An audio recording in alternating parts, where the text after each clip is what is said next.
Hi everyone! Before we get started with today's episode, I wanted to tell you about my new children's book, I Am Brave.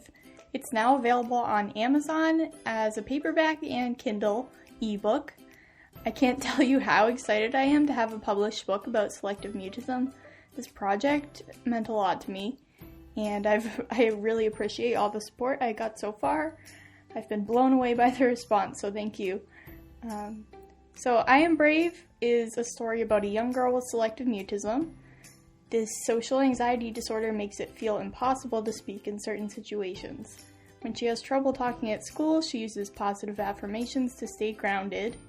Anxiety can make you feel shaky and dizzy, but taking it one step at a time can make all the difference. I wrote I Am Brave for kindergarten through 1st or 2nd grade, but I'm sure it can be valuable at any age to learn that you're not alone and other kids have gone through what you have. To order I Am Brave on Amazon, go to our website, outloudsm.com, or find it on our Facebook page. You can also just search I Am Brave or my name, Chelsea Gamache, to find it easier on Amazon. Thank you so much. I hope you enjoyed this episode. Welcome back to Out Loud, the Selective Mutism podcast. I'm Chelsea. And I'm Ann, Chelsea's mom. And today we have two special guests. I think this is our first time having two guests that are also siblings who have had selective mutism. So I'm super excited to hear their stories. My name is Caitlin, and my older sister is Jessica. And we're happy to be here. We're super excited. No, welcome. Thank you for coming on, you guys. I'm super amazed that you guys both just reached out. Like, what made you want to come on the show?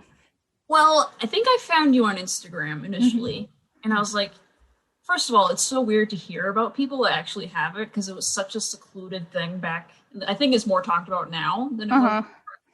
But I like to look around to see if, like, what other people are doing, talking about, and I was like, oh, look at this podcast, it's so cool. Like, it's someone talking about their experiences, and I started listening, and I was like, oh, like, this happened to me, like, this was me, and then I told my sister about it, and I was like, this would be cool to talk about, be on their podcast. I think that's kind of, I guess that's what we kind of hope for. People will recognize themselves and be able to, take something from it or share it with other people, and it makes you not feel so alone. At least I hope that's, makes you feel like I'm not the only one. Because did you guys know, so were you both diagnosed with selective mutism or just you, Caitlin? Yes. Both of us. Go ahead, you can say, because you were first. Yeah, I think when I was 4 or 5 years old, I was diagnosed, and that's when I first started to see a therapist, and I think you were around the same time, but. Yeah, I'm younger, Caitlin, and I think I just pretty much followed your footsteps. It was the same type of thing, but at least my parents knew what they were looking at that point. That's true. So they could get me right in and ended up having the same thing. Now, how did because that was a bit ago, you're 29, and how did your mom and dad, how did they know about selective mutism, or how did they get you into get some help? I can't remember exactly how my mom found out. I think that she knew something was up. She knew something was different about me. My kindergarten teacher, who wasn't very helpful at the time, she kind of thought that there was abuse going on at home and things like that. And so I can understand that because, she doesn't know. But you could tell that she wasn't familiar with what selective mutism was. And she told us earlier today, she said, you girls, no one really had any idea, at least around me at that time, what selective mutism was. So, I think it wasn't until she got me into therapy that my therapist actually put a name to it. Huh. So you're actually lucky there from what I've heard in the past, that you lucked onto that therapist. And that was your first therapist? Your mom and dad didn't have to shop around at all? The first therapist. I don't know how we got so lucky, but she became my therapist, and then she was my sister's therapist, and she even talked to my mom for a while, one-on-one. She was wonderful. Great. Yeah, we saw her for the whole all of our, pretty much from 5 years old till 18, off and on. But that thinking it's trauma is a common response for people that don't really understand, because I think mutism can be a response to trauma, but that's just a Yes. misconception with selective mutism. There doesn't have to be trauma involved at all. Exactly. And I think people just don't know what it is. They just know there's something off with this child. And I think that's probably one of the first things that teachers think of, what's going on in the home. So you both had it. So I'm wondering, like, is there a lot of anxiety in your family, or did you both feel like really anxious? That's an understatement. Yeah. Very much. Yeah. Yeah, our parents have anxieties and stuff, but they were never, I don't know, Dad's shy, but he was never someone to that degree. It was never. Yeah, my dad, I don't think was ever diagnosed with SM as a kid, and I don't think he ever would have been, even if he had it. But he was very socially anxious. You know, there was a lot of social anxiety, and just generalized anxiety with my dad. So we definitely get most of our anxiety, I'd say, from my dad. Okay. It's a lot of learned. A lot of our anxiety was learned. You know, Yeah, well, you don't think about how your parents' anxiety can affect the children's anxiety, because they catch on. You have especially if you're very sensitive, you catch on to how other people are feeling. Yeah. And I know me too. I think at the time when my kids were little, I was an ER nurse, and I know Chelsea didn't really verbalize anything, but my son would always verbalize saying that I made him nervous, because I would be like, you have to wear your helmet. If you don't wear your helmet, you can hit your head. Or I was always stressing what could happen. And I think it did make him anxious, without me realizing what I was doing. I thought I was being a protective parent. Right, exactly. Because parenting, it doesn't come with a manual, Yeah. That's going to be me. That is going to be me. Absolutely. Yeah. So I'm trying to think. Are you 3 years apart? Yes. Mm-hmm. 3 years So apart. did you have selective mutism at the same time, or did you kind of, were you both in treatment for it at the same time? Yeah, I think it started when we each went to school. Right when preschool started for her, it started, and then I followed suit the same way. I think school was the trigger for everything and for everywhere else. It was. You were interesting, because I feel like we were kind of opposites in a way where, we were treated for it at the same time, but I was experiencing super anxiety before school. Mm-hmm. You were like, oh my God, I want to go to school. I can't wait for the bus to pick me up. Somebody take me away so I can go to school. You were raring to go. And then school started, and that's when I think a lot of things started. I came home and I was like, just kidding, I hate school. No. Which is super common also with SM. Well, not your story, but that most of it is picked up in kindergarten. Right, yeah. Because that's when you're put in that situation of being social and having social expectations put on you to speak or whatnot. The big transition. Right. So I always like to ask, what does it feel like to have SM?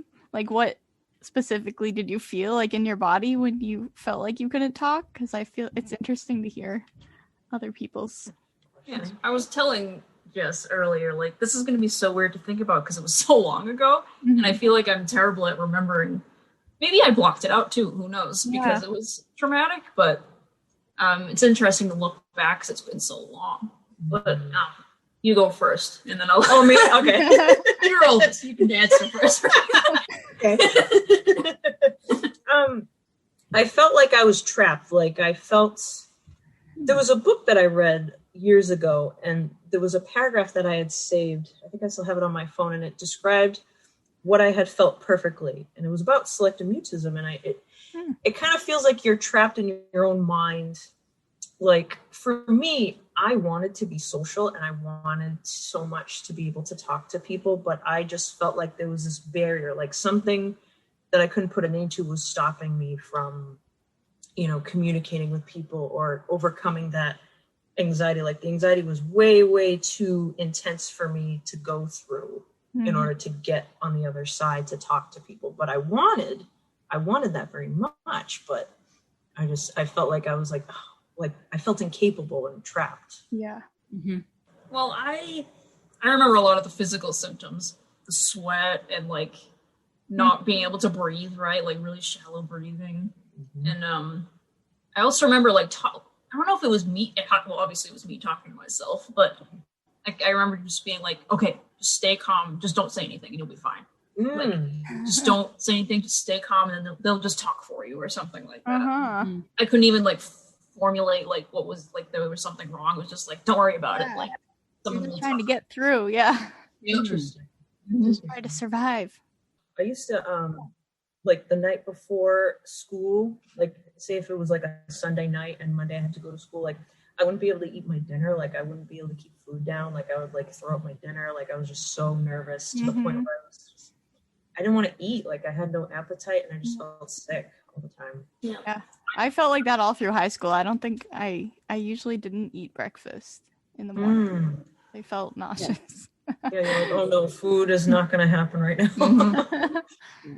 Yeah, it's already hard enough to eat in the morning for me anyway. But, I don't think I ever had that like thinking about school, because I think I just put it in my head like, okay, I have to do this, so whatever happens, happens, even though I hate every minute of it, because I just wanted to make sure I was like doing everything right. I didn't want to disappoint anyone.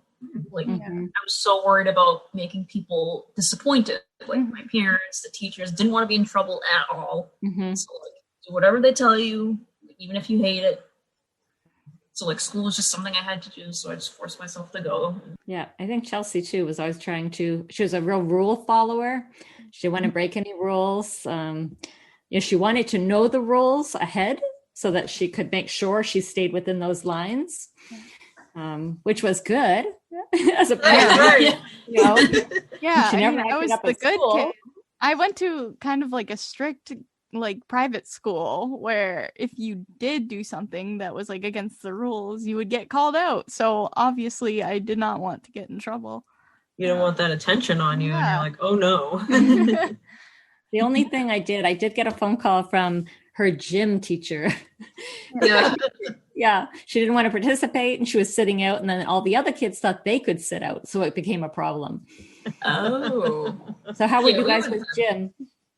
It was the same thing for me, at least. I a lot of times when I was younger, I wouldn't participate because I didn't want that attention on me doing whatever it was that we had to do. Yeah. Very nerve-wracking to interact with other people. It was just like the worst class ever. Especially if like there was a team sport like baseball or something, then you had to be up to bat or something. Like that was horrible. Yeah, there's a lot of attention. Yeah, everybody depended on you, and you're like, okay, I can't. I can't do that. Yep. Yeah, I always felt too like with structured things, I did better than when you're kind of like left up to your own to kind of like socialize on your own, and there's no like specific rules to follow. I always had trouble with that, and gym seemed like more do your own thing. I don't know. True. That makes sense. Yeah, I know. I guess how long did you guys have like experience selective mutism? Like, I know it's hard to pinpoint an ending and to start. I know it's hard. I think I really thrived in high school. Like I really was able to get out of my shell towards the end of high school. Maybe high school, Caitlin, or? Yes. So I think because our high school is 2 towns meshed together. So like everybody was the new kid kind of.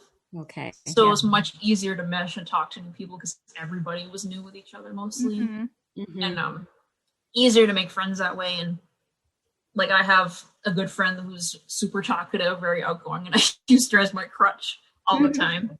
So I know Becca's going to be watching this. So yes, Becca, you were my crutch to help me talk to people. Like, and like I met friends through her, and like we all had, it was really great high school actually for me, especially towards the end. Yeah. So that's kind of, I love that you still know her today, and you. Oh yeah, friends. We met in first grade and stuff. And she's actually, she's a teacher now, and she actually had a student that had selective mutism. Cool. And so she's like, I already knew everything about it because I met you. And she was like my friend when I was, the quiet one. She knew about everything. That's amazing. Yeah. That's so funny. Chelsea's best friend from kindergarten is a teacher also now. But she's a high school teacher. Yeah. That's awesome. Yeah. I think I was kind of the same more to high school, I felt a little bit more comfortable. I wasn't, the social butterfly. Actually, I think it was either middle school or high school I was voted quietest. Yeah. That's so annoying. I had that as a superlative, which I thought was interesting. I feel like that could go either way with people. Yeah. So I forget if that was middle school or high school. But I felt a little bit more comfortable. Like I had a lot more people to talk to, and I had friends in my classes, and I loved to learn. I was always a bookworm. I loved learning. So high school, but I think honestly, a segue to that was in middle school when we had, did you have, I can't remember if you had the Blosses for teachers. Yes. So we had a couple of teachers, they were husband and wife in middle school, Mr. and Mrs. Bloss. And quite honestly, I feel like they were one of the few people, like school-wise, that kind of changed my life in a way, like mentor-wise. They really connected with you and they made you feel at ease. And they were very like involved with everybody. They treated everyone like their own individual person. So they were very, very comforting to be around. And I think that helped. That was in 6th grade. So I had 2 more years in middle school and then I went to high school. But I think that helped as like a little bit of a catalyst for later on, where I was like, oh, you know what? Maybe school isn't so bad. Maybe I can kind of build a rapport with my teachers. And even though I'm terrified still to talk to people, it made it a little bit easier to bear. Yeah. Teachers are so important. Yeah. Yeah, critical, I think. Such a big difference. Yeah. It was also the craziest thing. So I used to work at Barnes & Noble, and 2 years ago, I bumped into this lady, and we were talking, and then I realized, like, wow, she's so familiar to me, and I realized she was my 1st grade teacher. And I'm like, she actually taught my sister, and she taught my dad in school. Wow. And I told her who I was, and we hugged, and I was like, this is crazy. I've never been able to talk to you before. Oh my God. That's wow. Yeah. In 1st grade, I never said a word to you. I was terrified. And now I'm standing here looking at you in the eyes and talking to you right now. This is amazing. Oh, that's amazing. So cool. It was so cool. Oh, you're gonna make me cry. I feel like crying. I know. That's cool. So was one of you, did you kind of both get over selective mutism at the same time, or did one kind of, feel like, I don't want to say get cured, but did one sort of succeed first? Yes, Jess was much better at, not better, but she was first. Much more, and you still are more outgoing than I am. And I think you always will be, because it's just your personality. Anyway, it's true. I definitely take after my mom a lot, and my mom is very loud and very outgoing. I think that's what helped me. That's why your dad's getting all the blame. Yes, poor dad. I'm kidding. Blame. Right? So I was wondering, where you feel like you were over selective mutism first, did you speak for Caitlin, do you think, or no? She just she was already had her little pattern going. It's interesting because I remember when I was little and not so much when I was older. I mean, I feel like I kind of still talk over her now, but she'll tell me that she feels like she talks over me and interrupts me, which is interesting. But I remember when I was little, I would be an attention hog at home. When we would do home videos, my dad would get the camera out. I would be shoving her out of the way. I would be doing funny faces, and I would just want all the attention. I would just throw her aside, and of course, I feel bad now. I feel like I definitely, when I got over selective mutism, I feel like I probably, without realizing it, probably talked over her a lot more, or talked for her a lot more. Or, you're probably feeling this way. Especially after she became a therapist. You don't do it all the time, but she'd be like, well, this is probably because of this. And I'm like, yeah. You don't have to put your 2 cents in. Yeah, sometimes I have to backtrack and be like, I'm sorry, I don't mean to act like your therapist. I shouldn't be your therapist. I'm your sister. That's different. I do. That's funny. No. So do you think selective mutism, your history with selective mutism had influenced you in what you do for a career? I think so. I think I wanted to be that safe space that was given to me, because I feel like it's such a privilege to be able to give people a sacred space to be able to not have judgment and to have empathy and listening, just to have themselves be heard. I mean, I feel like it's a privilege to do that job. And, I think most of my clients have anxiety anyways. And I'm like, you're in the right place. I'm so familiar with anxiety from social to generalized. So personally, but I see a lot of different people. And I see adults and I see some teenagers here and there, but not too many. Eventually, when I get into private practice someday, I'll want to see like everybody. But right now, I think adults are like my comfort zone. Mm-hmm. Have you had any clients yet with selective mutism? I haven't, but there's one client that I have. She's around my age, but she has like an intellectual disability, but does it mirror it at all? It mirrors it a little bit. I definitely don't think it is selective mutism, but I feel like the similarities with like, I don't know, there's something going on that she's not able to articulate.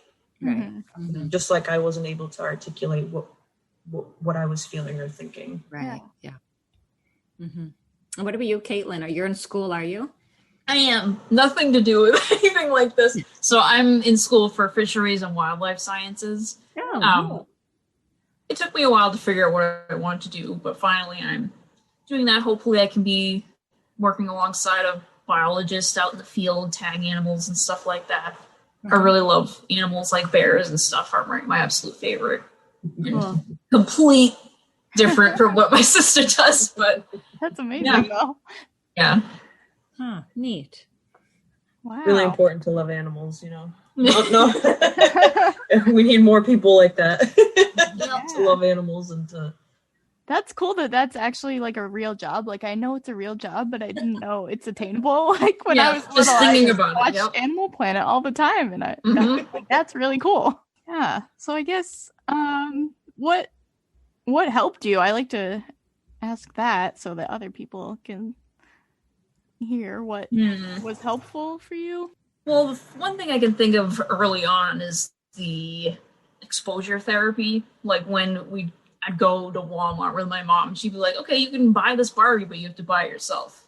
And, you have to go up there, like give the lady the money and stuff like that. So like the baby steps that'll go forward, getting used to being like in a conversation, not a conversation, but just being like the center of that person's not be so nervous and eventually be able to do things for myself in public. Answering the phone too. That was fun. That was a big one. Yeah. That's I mean, I still don't like talking on the phone, but I can do it now. Yeah. I feel the same way. I think exposure therapy type strategies were really, I mean, it wasn't my favorite. No. It's terrifying, but it works. It's interesting to have been in the hot seat and then to be the therapist and to know these things. But like, when I was younger, I hated having to go through those, but she made them tolerable steps where it was, gradual, desensitization where like I had a hard time going into the lunch line. I didn't want to be in line with people. I felt like the whole room was looking at me while I was in line. And then like, I have to talk to the lunch lady and tell her what I wanted. And then I had to give the lady the money and God forbid she had to give me change or something like, oh my God. Like, so it's overwhelming. It was a lot of overwhelming things. And I think that helps with like the small incremental steps where she's like, okay, why don't we start with you bringing lunch, but maybe like, I forget what she did, but like little steps where it's like, okay, I wasn't standing in line, but maybe I was like, I would just kind of look at the lunch line and contemplate, imagine myself. And then, okay, I brought lunch, but I also brought lunch money. So maybe I had a chance to maybe get a snack or something. Yes, exactly. And so on and so forth, until it, and it really did help. But I think other things too, I think that, building trust with people, not just in therapy, but just in friendships and allowing myself to trust people, but having people in my life who were supportive and patient enough to allow me that space to like trust them so that I was more comfortable around them. Very, very helpful. Yeah. Did you guys attend any camps or anything for, summer camps for selectively mute children or anything? No, like I had no idea things like that even existed, to be honest. I don't know if they did like when we were kids. I don't know. Yeah, I don't Yeah, know. Isn't that in the more 90s. like newer? Yeah. I don't know. It would have That's been hard to interesting. find too back then. Yeah. I know we did like Girl Scouts and we did swimming lessons and we did like day camp, you know, Right. Nothing during the summertime nothing, one, but with what we had. nothing No. specific Nothing to like people like us. Okay. Now, were you always in the same group or whatever, or did you split? Like, I'm just wondering, were you each other's comfort person, or did you have to go off into different age groups?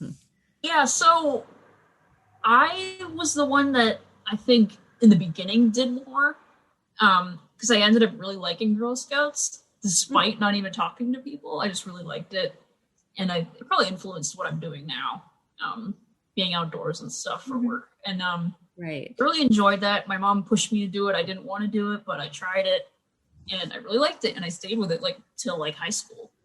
And I think we both did swimming lessons. We were forced to do that too, I but hated swimming lessons. I don't think you joined anything till later on when it was on your terms. Yes. Because you were very stubborn. I was always like that. Everything had to be on my terms, within my control, anxiety. With swimming lessons, when I was listening to some of your episodes and stuff, it kind of dawned on me some of the activities that I used to do, like with swimming lessons, for example. I'm like, maybe I have so much fear around swimming because like I had a fear of like water and, I still can't swim very well. I'm still like trying to teach myself how to swim. I never got past level 1, but I think a lot of it had to do with my selective mutism. I think a lot of it was like paralysis of like, oh my God, I don't want to do this in front of people. I don't want to have this discomfort in front of people. So your podcast, I think, kind of helped me process that a little bit. So I appreciate that. That's cool. I'm glad. Yeah. For me, it was a lot of the sensory stuff about swimming too. I never liked to put my head under the water or get my face wet or anything. But it was Very also scary. part of like performing in front of, it felt like I was always performing in front of people, like everything I did. Exactly. Yeah. Did you girls have any sensory, do you remember having any sensory issues? Yeah, you more so. I have more No. now for some reason. Yeah, she got more now when she was older. As she got older, I had a lot of like loud noises. Really bothered me, really scared me. When I listened to the episode where you guys talked about like the automatic toilets and stuff, I was like, oh, that makes so much sense. Very, very validating. But yeah, loud noises were a big thing. And like sensory, like you said, putting your head under the water, going through the sprinkler. I had an issue going through the sprinkler. I had a meltdown on video camera. My mom like carried me and like put me through, and I was like, that was not on my terms. I did not like that. It was a shock to the system, and I just had a breakdown. Wow. Yeah. How about you, Caitlin? You feel like you developed them later? So that's a little different, but It is. I never had anything like that happen back then. I was very chill with that, or at least I was just like, well, I'll just deal with it type of thing. Like I said, you had a lot of distress tolerance at a very young age. Like now, sounds and stuff start to bother me a little bit. I've gotten more anxious because I think everything with the pandemic and stuff, everybody's more anxious anyway. right. Sounds, smells bother me now more than they used to. And I don't even Doing the dishes are like the worst for her. like certain things like doing the dishes, if there's like a piece of food in there, I will gag. Oh, and yeah. like Yes, my me parents too. used to be like, stop being so dramatic. And I'm like, no, like I literally can't can't do stop it. I can't do it. That's funny. I feel like it does change though. Like, I don't know. It's not the same as when I was a kid, but I do have different things that bother me. And it's also like when you're more anxious, you have more of those Absolutely. responses. Yeah. As a parent, I think this is kind of interesting, just listening to you guys, because, as a mom, when you have a kid, if they don't want to do the dishes or they don't want to do something, could be anything, you automatically assume they're being just, Right. Difficult. misbehavior, they're just being foolish, they're, they just don't want to listen. But Exactly. it's interesting that as like you guys are all older now and you can look back and you're able to verbalize, why you didn't like certain things. So it's just kind of interesting maybe for parents if they're listening to kind of I don't know. I would Not say be so be- hard on them. Try to be curious instead of assuming. Yeah. Did you guys find like medication helpful as part of your treatment for SM? Yeah, I think I started, I was young, 8, 9, and I think knowing that I had that too was kind of like a effect on me. Okay, I have something in me that's going to help me. So I pushed myself further, thinking that, and it was just like a morale boost, and it did help me. Yeah, no, I don't think I took medication until I was about 14, I feel like. Oh, really? I think when I was a teenager, that's when I really started to notice my anxiety. But I don't think I ever had medication when I was experiencing SM, I don't think. Therapy was like every week. That was like my medicine. But as I got older, I definitely went on like Prozac, or right now I'm on Lexapro, and that's been a godsend to kind of keep me like, oh, okay. Right. Yeah. Feeling Yeah. okay. I just like to mention that. I don't know. I should bring it up Yeah, because some people are weird, like don't feel comfortable about medications and don't know if they want to try it. But yeah, I'm a pro medication. If you want to try it, go for it. And like, even as a therapist, I'm like, I definitely encourage, like, if there's like especially with things like, with like certain anxiety disorders, thoughts get stuck in a loop. And so sometimes medication can be a good foundation to help those thoughts get unstuck, but you're also doing therapy on top of that to be able to be comfortable doing it yourself as well. Yeah. I just know as a parent, and I mean, a lot of times it's the parent that kind of makes the decision. But it's just so hard to, like, Chelsea was 6, and I know I've talked about that on the podcast. I think grade 6, I think it was grade 2. It's really hard to make that decision, but yeah, as a parent, as a mom, that's really tough. I just think it's good to talk about, because a lot of parents might want to do it, but they just, can't take that step. But Good to verbalize just in case they're thinking it, but they don't want to say it, and yeah, somebody else says it, and they're like, oh, yeah. okay. I don't want to come across as pushing it. I just want to discuss, how you felt, and did you take it, or just I think it's good to normalize it because so many people absolutely feel weird about it. So how do you feel today? You guys, you feel like SM is, I always just think, I don't know if it ever, well, we had this, I've mentioned this a few times on the podcast too. I always sort of think, well, selective mutism still affects Chelsea today. But then he said one time when we met him that she's cured of SM and it's anxiety that's left. Do you view your SM totally cured in the past? I definitely still have maybe like trouble with eye contact, but I don't think it's because of SM. It's because I haven't done it in like so long. Like I'm just starting to learn how to do it, and I have to kind of teach myself to do it, type of thing. So it's not like I can't do it. I just have to be like, oh yeah, like make sure you look in people's eyes when you're talking to them. Yeah, like you have to like learn how to do these social things and stuff like that. Exactly. Yeah, I guess we can kind of finish up. I'll ask the question I like to ask. What would you tell your younger self or people who are struggling with selective mutism now? No, it's a hard question. Definitely make sure you get therapy help, because I don't think there's any way to get better without therapy, honestly. Therapy is a big, at least for us, it was a huge. Yeah, and quality therapy, like people that actually know about selective mutism. Yeah, exactly. People who are really good at rapport building, and at least for my younger self, it's tough. I think it's the corny saying of like it gets better, and it's like I feel like my younger self would just kind of shake their head and be like, "No, I don't believe you." Immediate gratification. But that's my gut reaction, is like it gets better, and this is something that you might be struggling with right now, but it's something that is going to catapult you into so much growth later on, at least for me and our experience. I guess I can't speak for you, but I guess I would say wait till you see what you get to do next. Like wait till you see what actually happens. Like, it's not going to be like this forever. Yeah.